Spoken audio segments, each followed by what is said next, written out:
This is the most secluded prison in the world. The prisoners in there are all not ordinary people. There is no fence here, but no one has ever been able to escape from here. Today, another prisoner was escorted into the prison. Even the guards dare not disturb him. He is a champion, a half-beastman whose very presence inspires fear. A railway was specially built for him, so that he can be safely transferred to his cell. Coincidentally, the half-beastman is assigned to share a cell with the male protagonist. He ignores the man's attempts at kindness, instead showing interest in the female prisoner nearby. The half-beastman threatens her, claiming that if she serves him well, he might spare her life. Unexpectedly, she puts him on the ground in one move, revealing that no one imprisoned here is ordinary. Today is the day of the pardon committee. The judges will give the prisoners a chance to plead their case, and then decide whether they are qualified to be pardoned. Edgin Darvis and Holga Kilgore are in their second year of incarceration for their crimes. Edgin seizes the opportunity to tell the judge about his background. 20 years ago, he joined an organization called the Harpers. In simple terms, it is a spy organization, because there was an evil ancient race in the palace at that time. In order to expand the power of the race, they gather all the residents on the night before the winter solstice to hold a sacrificial fire, with the constant singing of the great priest. The people under the altar suddenly found a strange thing in the air. All the people did not know that this was a conspiracy. With the priest's high-raised dragon horn in the air, countless strips of blood in the air kept rolling into the horn. Then, through the horn, a large amount of blood evaporated towards the crowd. Once the blood was absorbed into the body, it would devour the souls of humans. Those who were close to the people soon realized that it was too late, and all the people who had scattered wanting to flee were stopped by the red-robed wizards. Edgin was sent to help the royal family collect information. After many years undercover, they finally caught their red-robed leader. When Edgin finally returned to his hometown, he found that the remnants of the red-robed wizards targeted his home for revenge. When he returned home, he found that his wife had been poisoned by those wizards. Fortunately, his little daughter was hidden in the cabinet by his wife. In order to prevent his wife from becoming a corpse, Edgin cremated her body that night. After the last farewell, he deeply blamed himself and decided to quit the hand-in-hand alliance and decided to raise his child. Not long after, because he lost his job, Edgin was lost. When he was in the most difficult time, his good friend Forge found him. The two walked together in the same low tide of life, but he soon couldn't untie the knot. Without a choice, Edgin took the path of theft and formed a group with a few guys who had some minor magical abilities. That day, they met a wizard named Safina and worked with her to sneak into the national treasury to do a big heist. Safina's goal was to steal the legendary magic dragon horn. In the same way, Edgin wanted the demonic stone tablet. With the stone tablet, he could resurrect his wife. However, when he took the demonic stone tablet, the beads on the stone tablet immediately triggered the anti-theft mechanism. A large number of guards rushed to catch the thieves. Safina immediately cast a spell to turn the guards. Unexpectedly, the archers above had already surrounded them. In the crisis, Safina released the immortal time tree again to block the attack for everyone. With the constant explosion of his magic power, his teammate Holga couldn't escape because of the short circuit and was also imprisoned in it.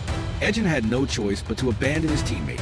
But on the way out, he was accidentally knocked down by the wine glass, and he was also covered by the immortal time tree. At the last moment, he entrusted the demonic stone tablet in his hand to his teammate and asked his teammate to keep the stone tablet for him and his daughter at home. When the two finally returned home, they found his daughter was not there. This reminded him of the sentence he entrusted to his teammate at that time. In the tavern, he accidentally saw the message in the newspaper. The thief actually became the Lord of Neverwinter. So the two immediately rushed to Neverwinter to find Forge to return the demonic stone tablet and his daughter. Unexpectedly, he colluded with Safina to betray him. Realizing that the two who were deceived were just about to go up, they were trapped under the carpet by Safina's spell. Although he is the Lord of Neverwinter City, he is actually Safina's puppet. So Safina ordered them to be executed secretly on the spot. Seeing that the captain of the guards was about to take action, Holga deliberately asked him a question to delay the time. In fact, she secretly dug up the stone bricks on the ground to prepare a counterattack for them. Okay, chop it off. Chop it off. Let's do it. This strong woman is too strong. With her own strength, she subdued all the guards. Then the two immediately escaped from the castle to recuperate. In order to defeat Safina, they found Simon, a novice sorcerer, hoping he can help them get their daughter back. Simon thought he was no match for Safina. In addition, the guards in the castle were extremely tight and couldn't get in at all. However, he could help to introduce a girl named Dork, a shapeshifter. With her help, he could avoid all the spies in the castle. But when he just arrived at Dork Village, he found that she had been tied to a tree to wait for execution. The frightened horse raised her legs and suddenly became a fierce owlbear. Next to her, The soldiers hurriedly guarded after the shift. The soldiers wanted to sneak attack from the side, but they were caught by her. She slapped the man on the right with a slap. After killing 2 people, she saved the people immediately. Then she immediately turned around and threw the soldiers behind her. What is that again? Owlbear. The owlbear rolled over and knocked down the soldiers. Then she jumped on the war horse and instantly became a cute little girl. It turned out that she was a Doric girl who could transform into any animal form. After successfully saving the people, she rode the horse to the direction of the forest. Edgin and Simon found the Doric girl. He hoped she could help to defeat the Lord of the Eastern City and the sorceress Saphina. It turned out that Doric had been adopted by the Wood Elf and lived in this forest since she was a child. Ever since Forge became the Lord of the Eastern City, he continued to expand his territory and invaded their homeland. So defeating the Lord of the Eastern City was Doric's common goal. The people decided to let Doric sneak into the castle first to see what the other party was up to. Soon Doric transformed into a fly and came to the witch. Saphina, who has superpowers, saw through her disguise at a glance. Saphina immediately used an electric shock to strike her. The fly fell on the fridge and quickly turned into a mouse. Doric hurriedly escaped and sneaked into the armor. After the chase, Doric put on a helmet and disguised as a guard and ran away. But soon another guard judged the situation from her footsteps and realized she could only speed up her steps.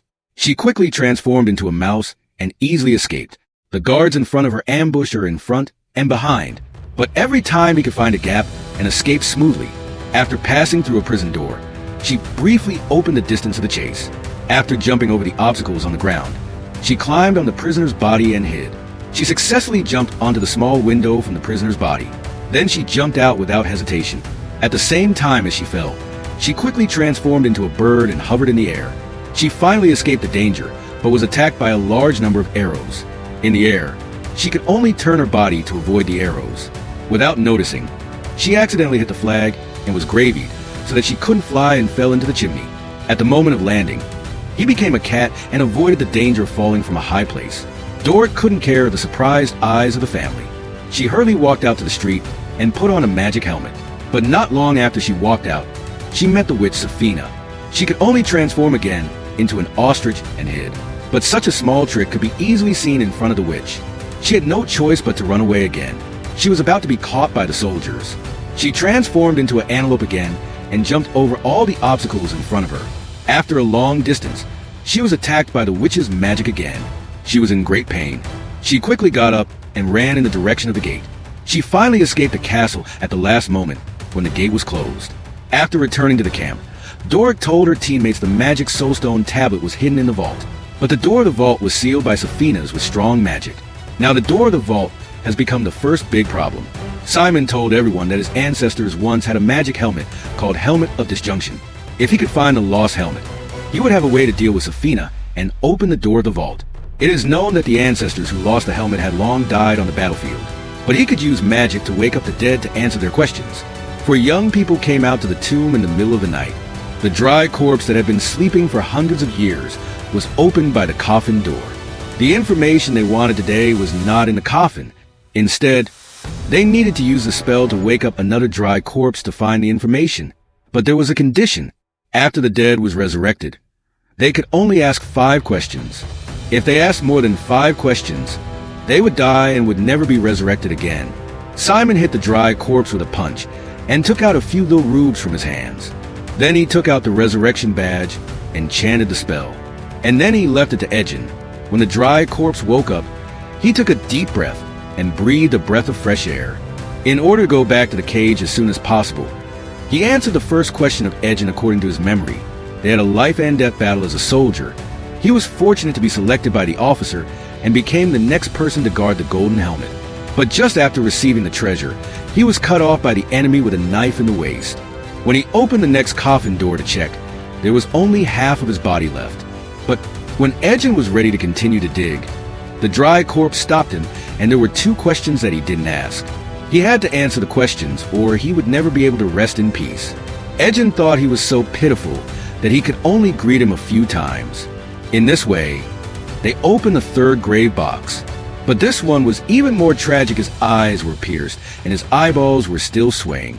According to his memory, he picked up the golden helmet and was about to give it to the next person to guard it before he died. As the next coffin was opened, The skeleton said he died more strangely. At that time, he took a bath in the tent and walked out of the bathtub and accidentally slipped on the rocks and fell down and died. Edgin was so angry that he wanted to find a place to relieve stress. But this time, he finally found the last soldier to guard the helmet. According to his memory, he was seriously injured, and when he was about to die, he saw a Saint Knight Zink walking towards him. He thought he would be sent away with a knife, but he didn't expect that the other person would be very kind to him, and at the last moment of his death, he promised to help guard the helmet. And for some reason, I believed him. Edgin was so angry that he threw away the shovel and didn't dig. So, the next day, a few people came all the way to the village of the Saint Knight. Coincidentally, something sad happened. A newborn child of the mother was unfortunately swallowed by the big-eyed fish. The Saint Knight, as the guardian of the village, rushed to help as soon as possible. He was born with a skill that can sense all living things. He just gently touched the big-eyed fish's head. The next second, the fish opened his mouth and vomited the child out. His mother was very grateful to him. At this opportunity, a few people immediately went forward and met up with him. They told him the purpose of coming here was to find the lost golden helmet. The purpose is to use the power of the helmet to defeat the Lord and open the treasure trove. I didn't expect the Saint Knight to agree with them soon, because he knew that the Lord of Neverwinter City had done a lot of bad things in recent years. In the name of holding a high-day sports event, he extorted countless money from the people. The Saint Knight condition to help them was that after it was done, he would give all the treasures in the treasure trove to the residents of Neverwinter City. Edgin firmly agreed to his condition. Where is the helmet? It turned out that he had already hidden the helmet in a dark cave. He told everyone that there were many entrances to the cave. This entrance was the most difficult to be found. I'll go first. A few people walked along the forest for a whole day. Finally, they came to a dark underground city. Here, they accidentally met a group of crazy creatures. The Saint Knight said that they were smart. This precious gem worth millions turned out to be just a key to the treasure room, with the mechanism slowly opening. The treasure that has been stuck for thousands of years finally appeared again. This inconspicuous helmet is the most top-notch artifact of Faeluan continent. But I didn't expect that the treasure had just arrived. The Saint Knight noticed that something was wrong. It turned out that there were enemies following them behind. This group of bald heads are not ordinary monks. They are assassins made by red-robed wizards, and the one in charge is the enemy of the Saint Knight for a long time. Leave them to me. The bald head pulled out the blade of the green sword. The Saint Knight took out the holy sword of light. The two top warriors clashed fiercely. After all, they had been enemies for many years. The two of them fought equally well, but he didn't expect that the bald head pulled out a dagger. The Saint Knight was hit by its other hand. However, when the bald head made a fatal blow, the Saint Knight endured the pain and added the blade of the green sword, but the bald head cut the sword of light. However, it was unexpected that a short sword, even the top assassin, didn't expect that the Knight of Light would be so sinister. Glad he's on our side. The protagonist's words haven't finished yet. The Saint Knight had already begun to run, and the bald assassin climbed up again. It turns out that they have been transformed into undead. No matter how strong the force is, it can't kill the dead humans. Even the protagonist can only run away in a hurry. But suddenly a terrible breath appeared. Everyone was stunned. There was a terrible roar. The monster at the top of the food chain in the underground city is a dragon. Even the fat dragon, who has lost control of his body, can't be faced by any human at all. The huge body is its best means of attack. A little movement caused an earthquake. Even the undead could not survive it. The giant dragon struggled directly collapsed the chain of tens of thousands of tons. Facing these small bugs running away, the short-legged fat dragon simply turned on the rolling mode. The food in his mouth was about to run away. The fat dragon took a huge breath. There was a dead end ahead. The mage Simon hurriedly opened the transmission portal. They finally escaped from the mouth of the evil dragon. But a few people in front just jumped down. The protagonist and the Saint Knight found that the stone bridge began to lose control. It turned out that the fat dragon behind them was still hunting. The protagonist slipped down, and the Saint Knight rose violently at the critical moment. The giant dragon finally fell down. But just when they thought the crisis had passed successfully, the angry evil dragon appeared again. The fat dragon's body was forced into the cave regardless of everything. Fortunately, he was stuck in the middle. Unfortunately, the protagonist was also forced into a dead end. And the more unfortunate thing was that as the giant dragon struggled, the cracked wall began to sink into a large amount of seawater. In this case, even the transmission portal could not be used to escape. At this time, there was only one way to escape. Helga smashed the giant dragon's head violently, although the damage was not high, but the assault was extremely strong. The angry fat dragon used all his last strength to spit out the dragon's flame.